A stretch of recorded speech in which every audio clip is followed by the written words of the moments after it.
Bangladeshi passport নিয়ে ১৯৭৪ সালের দিকে সৌদি আরবে যাওয়া ৬৯,০০০ রোহিঙ্গার পাসপোর্ট নবায়ন করবে বাংলাদেশ। সৌদি সরকারের অনুরোধে ধাপে ধাপে এই পাসপোর্ট নবায়ন করা হবে বলে জানিয়েছেন স্বরাষ্ট্রমন্ত্রী আসাদুজ্জামান খান কামাল।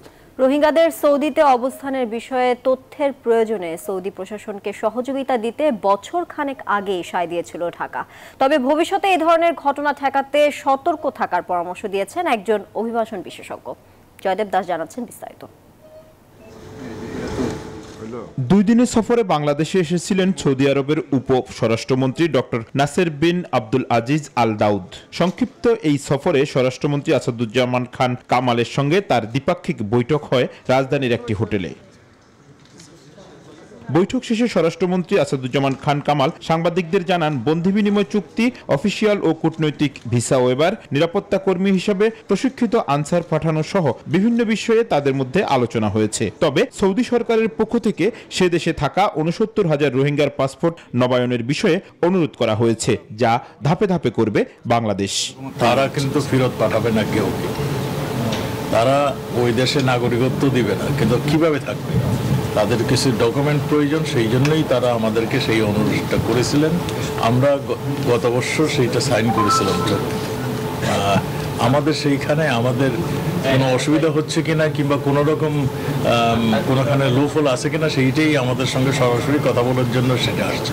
এত বিপুল রোহিঙ্গা জনগোষ্ঠী বাংলাদেশের নাগরিকত্ব পাবে কিনা এমন প্রশ্নে মন্ত্রী বলেন, সৌদি আরব তাদের নাগরিকত্ব দেবে না। তাছাড়া এই মানুষগুলো বাংলাদেশের পাসপোর্ট নিয়ে সে দেশে গিয়েছে, তাই তাদের তথ্য বাংলাদেশকেই নবায়ন করতে হবে। ওয়ালটন ফ্রিজ কিনে অনেকের মতো আপনিও হয়ে যেতে পারেন মিলেনিয়াল।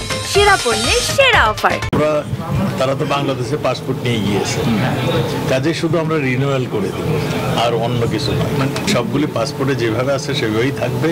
তাদের ওখানে পাসপোর্টটা এখন আমার সামনে নয়, পাসপোর্টটা থাকলে আপনারা বুঝতে পারতেন। এই সমস্যায় পাসপোর্ট নবায়ন করা ছাড়া বাংলাদেশের হাতে কোনো বিকল্প নেই বলেও মনে করেন এই অভিবাসন বিশেষজ্ঞ। তবে ভবিষ্যতে যেন আর কোনো রোহিঙ্গা পাসপোর্ট নিতে না পারে, সেজন্য কঠোর নজরদারির তাগিদও দিয়েছেন তিনি। একটু সচেতন থাকতে হবে যে এদের দরকার হলে আলাদাভাবে একটা তালিকা থাকতে পারে, যে যদি কোনোদিন তারা মনে করে যে তারা বাংলাদেশে আসবে, কারণ তাদের কাছে বাংলাদেশের বৈধ পাসপোর্ট আছে, সেক্ষেত্রে ওই তালিকা দেখে তাদেরকে আলাদা করার একটা প্রক্রিয়া সরকার রাখতে পারে। তবে এখানে আইনত মনে হয় না কিছু করা যাবে, কারণ তারা আন্তর্জাতিক আইনে তারা বাংলাদেশের পাসপোর্টধারী হলে তারা বাংলাদেশের নাগরিক। সৌদিতে থাকা ৩০ লাখ বাংলাদেশির সুযোগ সুবিধা বাড়ানো এবং হজের নিরাপত্তা ও সহযোগিতা আরও জোরদার করার বিষয়েও সৌদি উপমন্ত্রীর সঙ্গে আলোচনা হয়েছে বলে জানান স্বরাষ্ট্রমন্ত্রী। জয়দেব দাস, নিউজ 24, ঢাকা।